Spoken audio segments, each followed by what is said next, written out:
Now, I don't know about you, but I don't think it can get much better than a winter day with clear skies compared to the usual rain here in the Pacific Northwest. Hello, my fellow foamers, and yes, I just said foamers. Deal with it. Welcome back to the lovely BNSF Seattle Terminal. It's been quite a while since I've posted anything. Backlog list of videos in need of editing is ever so surely growing. Surely I can't be the only one feeling this deep fried over it. Anyway, prior to posting this video here, I had plans to post an insane, and I mean extraordinarily rare, full documentation of a bare table storage train on the Stampede Subdivision. But let's just say I accidentally deleted all of my footage off of my SD card. I know, right? Tragic. You have no idea how damn pissed off I am about that. Anyway, knowing how badly I fumbled the bag, I really needed something that would make up for that atrocity. Input our objective for the outing this day. An attempted minor redemption arc by chasing a train up the BNSF Stampede Subdivision once again, but this time in its entirety. However, before we get into that, after picking up my good friend Miles from the light rail station, we would stop here at Holgate Street Yard for Amtrak number 11, the Coast Starlight making its daily run out of King Street Station bound for Los Angeles, California.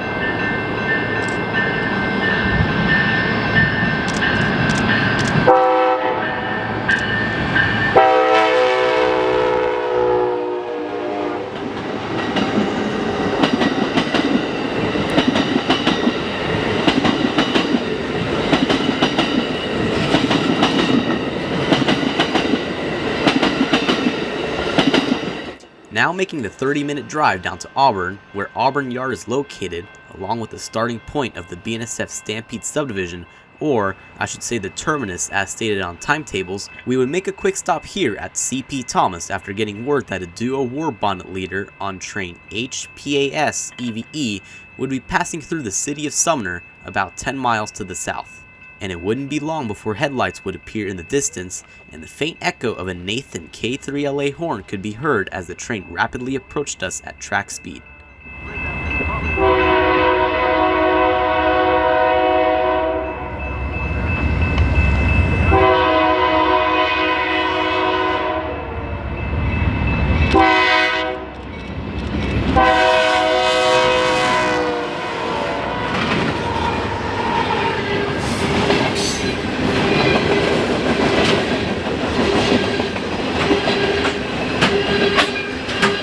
HPAS EVE is a daily priority manifest train out of Pasco, Washington, bound for Everett, Washington. The journey normally takes around 12 hours and is usually done with 2 different crews to complete the journey in a timely manner. Today's train would be no different, going at track speed and leaving Vancouver with a fresh crew only a few hours prior.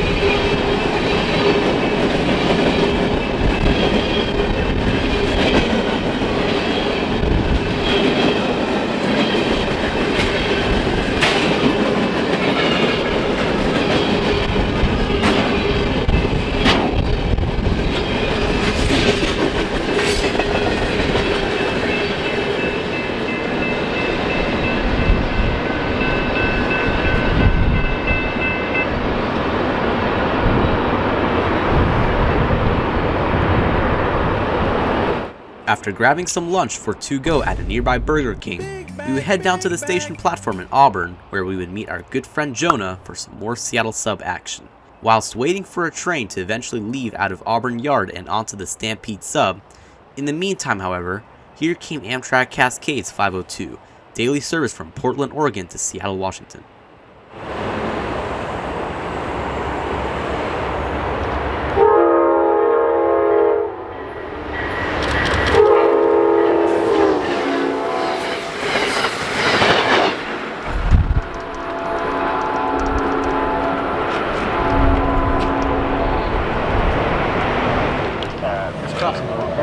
Not too long after the Amtrak passed, BNSF HEVEROO would decide to enter the chat. Who wrote the script here? Bringing a fresh load of priority service garbage transfer from Everett, Washington to Roosevelt, Washington. And also, yes, this train here smells absolutely horrendous. Mostly because it's carrying garbage. I mean, that's pretty obvious, right? Anyway, here's the train.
It was roughly about now that we took note of a crew climbing aboard and starting up one of the trains tied down in Auburn Yard, signifying that a train would be leaving momentarily onto the Stampede Sub. Let's go. Before we moved to East Auburn, however, we would catch Amtrak Cascades 517 as it made its daily run from Vancouver, BC to Portland, Oregon.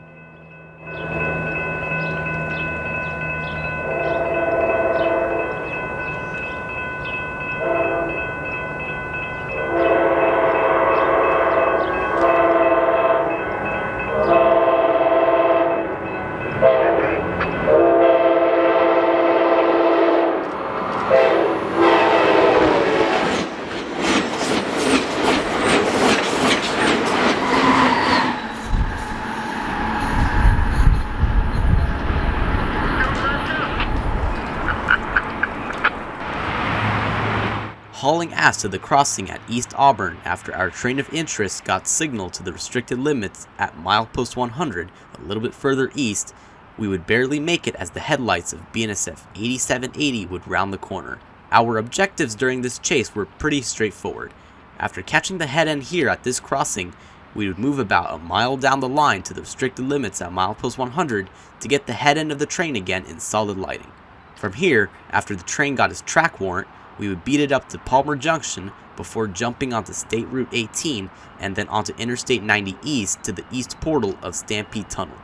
Then, we would beat it to Easton before catching the train at a few spots in the canyon between Bristol and Thorpe. Anyway, in the meantime though, here's BNSF XKAL BTR. empty grain shuttle from Cle Elum, Washington to Beltrami, Minnesota with a solid K5 LLA horn.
Here we see the train a little bit further east at the restricted limits at milepost 100.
After a 30-minute drive up to Palmer Junction, we would have roughly 5 minutes to spare before our train would round the corner at track speed. I'm actually really surprised how fast they go on this line, considering that trains face a constant 1.5% grade from the get-go out of Auburn.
after making a solid hour drive up to the Interstate 90 exit for Stampede Pass, we would come to find out that the 4 service roads leading up to the tunnel were closed for the season due to unplowed snow.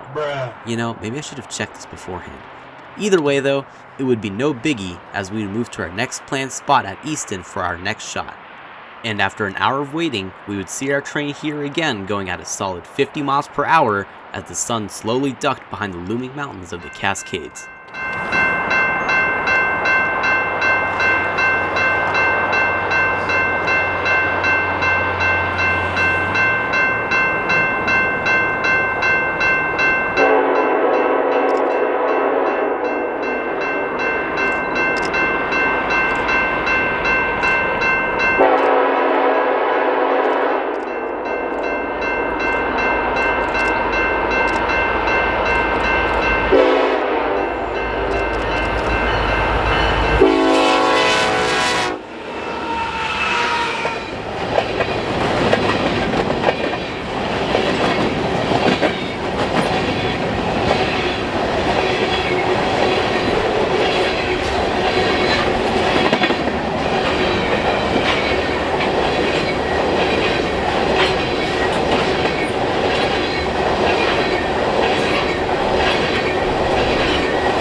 Now leapfrogging the train on Interstate 90, we would next move to a spot alongside State Route 10, just outside of Cle Elum, which would overlook the tracks as our train would sneak up on us with less than 2 minutes to spare after arriving.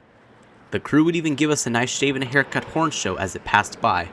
I'm kinda surprised that the crew even noticed us, considering that we were a solid 150 feet up on the hillside.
Leapfrogging the train one last time, and now moving on to our last and probably most photogenic spot, here we see the train one final time as it weaved through the tight curves along the riverbank in the canyon just west of Thorpe, as the sun slowly dipped beneath the horizon.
We would next move to downtown Cle Elum, about 10 miles to the west, and wait for about an hour after hearing on the scanner that another grain train would be following closely behind the one that we just chased.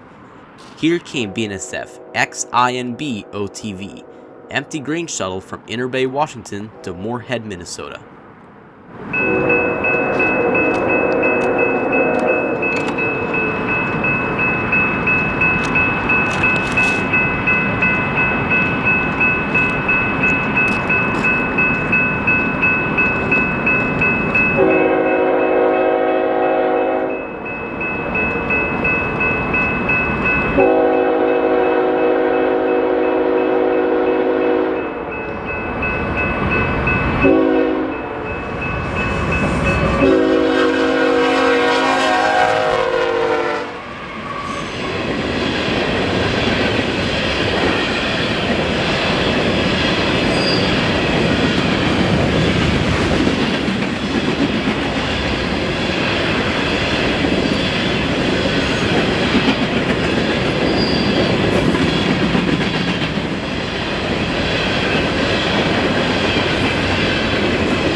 We would next move further west down the line to downtown Easton after hearing that another train would be following closely behind the one that we just saw in Cle Elum. It would be here that we would meet with my friend Joseph for our last train of the day. I wasn't able to get the symbol of this train, but I do know that it is an empty grain shuttle destined for somewhere east.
DPU of the grain train sped off into the distance, this would mark the end of our rail fanning for the day, and where I would say farewell to my friends Jonah and Joseph before going our separate ways. I, on the other hand, had a 90-minute drive back to Capitol Hill in Seattle to drop off my friend Miles at a light rail station before heading back home. Yeah, I know, it's pretty far, and my day is pretty much far from over. Anyway, I hope y'all enjoyed this video as much as I enjoyed filming and producing it. Please consider subscribing if you enjoyed this video. Until next time though, this is Adrian, and I'll see you guys next time here on the High Iron.